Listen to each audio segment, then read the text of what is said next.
नमस्कार विद्यार्थी मित्रों, मैं पवन सर, कक्षा 11 अर्थशास्त्र विषय। विद्यार्थी मित्रों, अर्थशास्त्र की हम आज चर्चा करेंगे। कक्षा 11 के आप लोग कक्षा 10 अच्छे नंबरों से पास होकर अच्छी मेहनत करके और अपना सुंदर सा भविष्य बनाने के लिए अपने जीवन में, अध्ययन क्षेत्र में, शिक्षा के क्षेत्र में आगे बढ़ रहे हैं। विद्यार्थी मित्रों, आपने 10वीं पास की, इसके लिए आपको बहुत बहुत शुभेच्छा मेरी तरफ से। विद्यार्थी मित्रों, आप लोग की फैकल्टी कक्षा 10 के बाद बदल जाती है। आपका सेमेस्टर, आपका विषय वस्तु, आपके सब्जेक्ट और आपके जीवन में नए प्रकार के नए मित्र, नई पाठशाला, नया विषय, सब कुछ नया देखने को मिलता है। तो विद्यार्थी मित्रों, कक्षा 11 में अर्थशास्त्र विषय में हम आज चर्चा करेंगे। अर्थशास्त्र आपके लिए थोड़ा नया है, थोड़ा पुराना है। कक्षा 10 में सामाजिक विज्ञान में आप लोगों ने थोड़ी बहुत जानकारी प्राप्त की होगी, लेकिन अधिक से अधिक जानकारी हम कक्षा 11 में प्राप्त करेंगे। विद्यार्थी मित्रों, कक्षा 11 में जो अर्थशास्त्र आप पढ़ते हैं, वह इसमें जो भी आप सीखेंगे वह आपके जीवन में सतत आपके काम में आता है। इसलिए मेरी आपसे रिक्वेस्ट है कि आप मेरा वीडियो पूरा देखें और ध्यान से देखें, क्योंकि जो चीज़ मैं आपको कक्षा 11 में सिखाऊंगा ये आपको कक्षा 12 और कॉलेज में भी काम आएगा। इसलिए एक वीडियो देखने से आपके काम में नहीं आएगा, सारे वीडियो देखने पड़ेंगे, सब चीज़ आपको सीखनी पड़ेगी। अर्थशास्त्र क्या है, अर्थशास्त्र में क्या क्या होता है, कैसे होता है सब हमारे जीवन से जुड़ा हुआ, लेकिन हमें पता नहीं है कि वो कैसे हमारे जीवन से जुड़ा हुआ है। इस तरह से विद्यार्थी मित्रों, तो हम आगे समय ना बिगाड़कर चर्चा करेंगे कि पाठ एक का नाम है अर्थशास्त्र विषय प्रवेश। आपका पहला पाठ है अर्थशास्त्र विषय प्रवेश। तो अर्थशास्त्र जो है विद्यार्थी मित्रों, वो क्या है? अर्थशास्त्र धन का शास्त्र है, अर्थशास्त्र संपत्ति का शास्त्र है, अर्थशास्त्र मानसिक और शारीरिक शक्ति का शास्त्र है, अर्थशास्त्र सामाजिक शास्त्र है। ठीक है?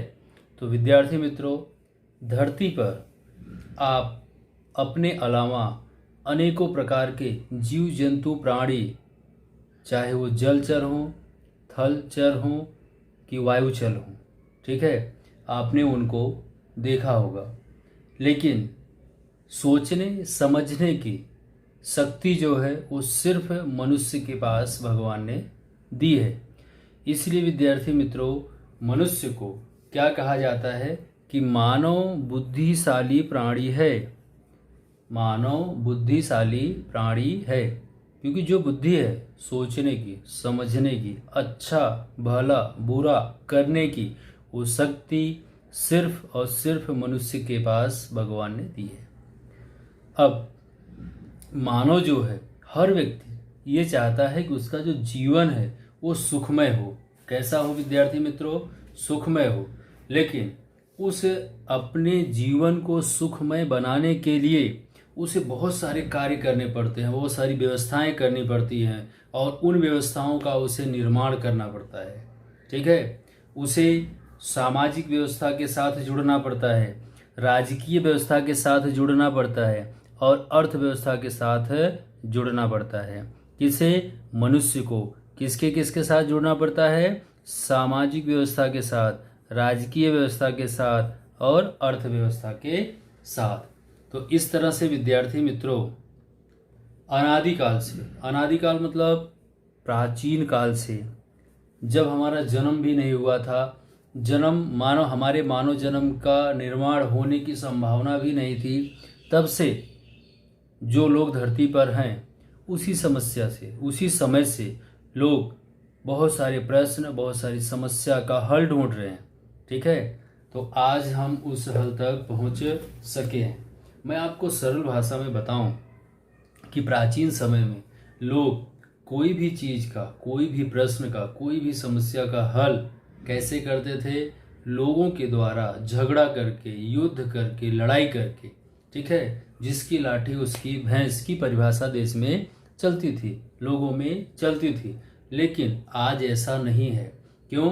क्योंकि मानव बुद्धिशाली प्राणी है, मानव तर्क शक्ति रखता है, मानव जो है वह बौद्धिक विकास हो चुका है मानव का, मानव के अंदर शास्त्रों का ज्ञान हो चुका है। मानव आज अपने दिमाग से काम करता है और उस दिमाग से, उस बुद्धि से उसके जीवन में आए हुए छोटे से छोटे, बड़े से बड़े समस्याओं का निराकरण आसानी से करता है। तो विद्यार्थी मित्रों, प्राचीन समय में क्या होता था? अगर कोई भी समस्या होती थी तो मानव युद्ध करके, लड़ाई करके उसका हल निकालता था। लेकिन आज मानव क्या करता है? बुद्धि, बौद्धिक शक्ति, शास्त्रों के द्वारा वह हल, जो भी समस्या है उसका निराकरण करता है। अब हम देखेंगे विद्यार्थी मित्रों अर्थशास्त्र का अर्थ। अर्थशास्त्र शब्द का सामान्य अर्थ होता है अर्थ का शास्त्र।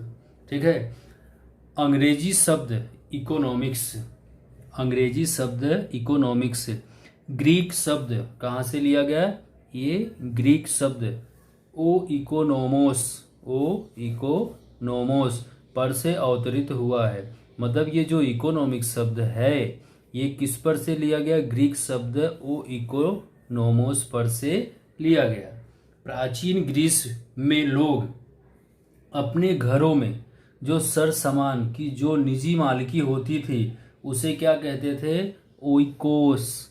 लेकिन घरेलू सर सामान के व्यवस्थापन की जो रीति होती थी उसे नोमोस कहते थे। अब देखो, ओइकोस क्या है? मतलब सर सामान किसकी? निजी मालिकी की। ठीक है, और यहाँ पे व्यवस्थापन करना मतलब आपने अपने घरों में देखा होगा कोई भी चीज़ कितनी सुदृढ़ व्यवस्था के साथ सजा कर रखी जाती है। तो जो सामान है वो आपका है, जो सामान है वो आपका है, लेकिन उस सामान को हम जहाँ पर सजा कर रखते हैं उसे नोमोस कहते हैं, जिसकी सजावट, व्यवस्था करके रखना।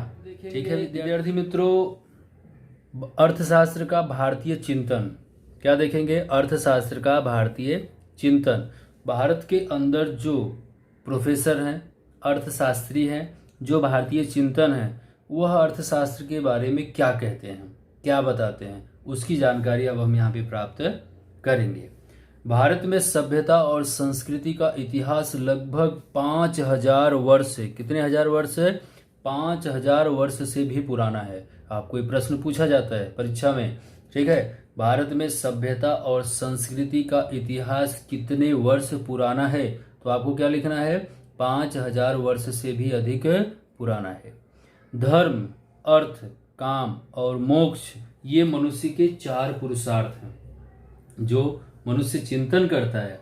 भारतीय तत्व चिंतक में मानव जीवन के जो विविध पहलू का अध्ययन, मार्गदर्शन दिया गया है उसके द्वारा ये 4 पुरुषार्थ मनुष्य के पाए गए हैं। धर्म देखेंगे आप, अर्थ, काम और मोक्ष। ठीक है, तो जो धर्म है, धर्म मतलब आप अपने धर्म का पालन करो। किस लिए? उसका कुछ अर्थ तो निकलना चाहिए, उसका कुछ काम तो होना चाहिए। ये सारी जीवन की घटनाएं करने के बाद हमें लास्ट में मोक्ष मिले, ऐसा 4 मानव के पुरुषार्थ हमारे जीवन में देखने को मिलते हैं। इस तरह से कुछ प्राप्त करने की अपेक्षा से की जाने वाली प्रवृत्ति ही अर्थपूर्ण प्रवृत्ति है। आपको यहाँ पे परिभाषा पूछी जाती है कि अर्थपूर्ण प्रवृत्ति किसे कहते हैं। तो याद रहे कि जब भी हम कोई परिभाषा लिखते हैं तो उसे डबल इन्वर्टेड कोमा के अंदर हमें लिखना होता है। ठीक है, तो अर्थपूर्ण प्रवृत्ति किसे कहते हैं? कुछ प्राप्त करने की अपेक्षा से की जाने वाली प्रवृत्ति ही अर्थपूर्ण प्रवृत्ति है। अब ये तो अर्थपूर्ण प्रवृत्ति हो गई। हम क्या करते हैं, कितना करते हैं, क्यों करते हैं, ये हमारा जीवन चलता रहता है। अर्थशास्त्र में सुबह से लेकर रात को सोने तक, ठीक है, सारी दिनचर्या हमारे जीवन की जो जुड़ी हुई है अर्थशास्त्र के साथ ही जुड़ा हुआ है। अब लेकिन प्राचीन समय में बहुत सारे प्रोफेसर थे। सबसे बड़ा, सबसे पुराना आपने सुना होगा चाणक्य, ठीक है। चाणक्य के नाम पे सीरियल भी आता था, ठीक है। और चाणक्य का दूसरा नाम जो है वह कौटिल्य है, ठीक है। तो लगभग 2500 वर्ष पूर्व मतलब पहले अर्थशास्त्र नामक अपनी पुस्तक में, ये जो पुस्तक है इसका नाम ही अर्थशास्त्र है, कौटिल्य ने, जिनका दूसरा नाम क्या है, चाणक्य, मानव की आर्थिक प्रवृत्ति का चिंतन प्रस्तुत किया था। क्या प्रस्तुत किया था? मानव की आर्थिक प्रवृत्ति। आर्थिक प्रवृत्ति मतलब कुछ करना, प्रवृत्ति मतलब कुछ करना, आर्थिक मतलब अपने जीवन में कुछ करते रहना, उस पर इन्होंने क्या किया, चिंतन किया। इस तरह से कौटिल्य के मतानुसार, अभी कौटिल्य कौन है, ये चाणक्य है। कौटिल्य कौन है, चाणक्य, ठीक है। मानव की प्रवृत्ति अर्थ है। मानव की प्रवृत्ति क्या है विद्यार्थी मित्रों, अर्थ है। मनुष्य जहाँ निवास करता है वह भूमि अर्थ है। मनुष्य मतलब अपने जहाँ रहते हैं, जहाँ निवास करते हैं, वह भूमि क्या है, अर्थ है। इसलिए पृथ्वी से लाभ प्राप्ति के उपायों को, पृथ्वी से लाभ प्राप्ति के उपायों को दर्शाने वाला शास्त्र अर्थात अर्थशास्त्र। अब आप देखेंगे पृथ्वी से लाभ प्राप्ति के उपाय, तो पृथ्वी से जो लाभ प्राप्ति के उपाय हैं, पृथ्वी से हम खेती करते हैं, अनाज का उत्पादन होता है, और अनाज के उत्पादन का हम जब विक्रय करते हैं बाजार के अंदर तो हमें लाभ मिलता है। उसी पृथ्वी पर अगर किसी ने बहुत सारे घर बना दिए हैं, उन्हें किराया पर दे दिया है, तो भी उसको लाभ मिलता है। उसी पृथ्वी पर, उसी जमीन पर अगर कोई व्यक्ति कंपनी कारखाना बनाता है, उसको खुद चलाए तो भी उसे आय प्राप्त होती है, अगर भाड़े पे दे तो भी उसे आय प्राप्त होती है। उसी पृथ्वी पर अगर वह पेड़ पौधे बागायती खेती करता है, बाग की खेती करता है, तो फल बेचेगा, फूल बेचेगा, और जिससे उसे भी लाभ प्राप्त होता है। इस तरीके से मनुष्य क्या चाहता है कि पृथ्वी से लाभ प्राप्त के जो भी उपाय हैं वह जो दर्शाया जाता है उसे अर्थशास्त्र कहते